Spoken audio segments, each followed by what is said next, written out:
हाय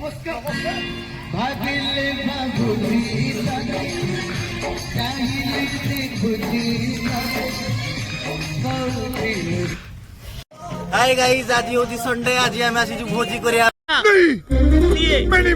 टेरजिंग project अनुकूल बहुत ही बढ़िया लोकेशन।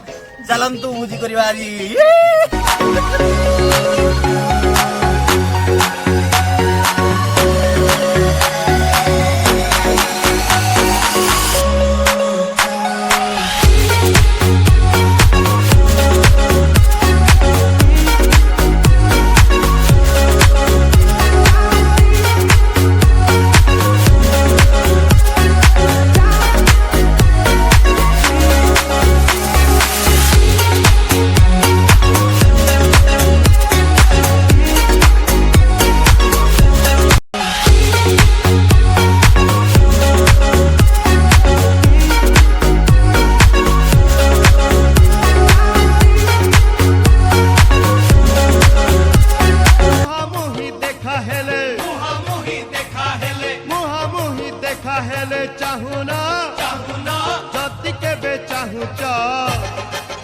आखिरे हाणी दाऊचा देख दो गाड़ रे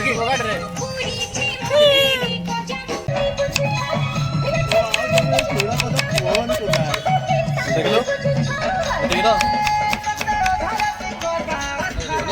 पहला को बोलो दिखाई दे दिखा दे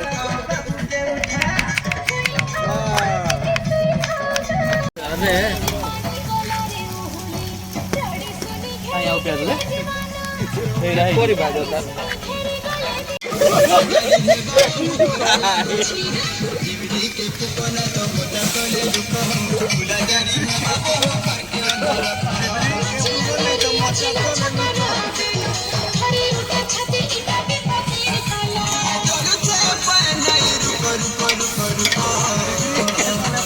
रेडी 3 2 1 चला फोन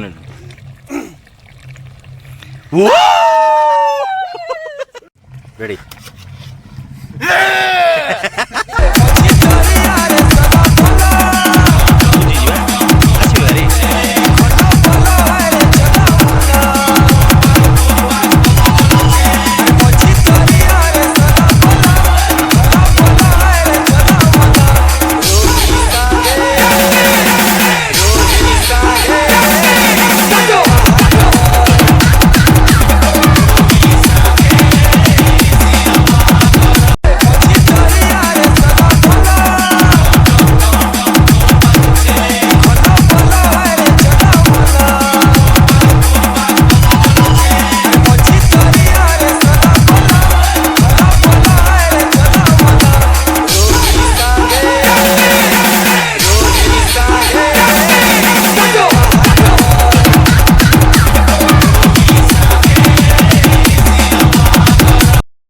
इलेक्शन इलेक्शन कहीकि मत चमकेब ना।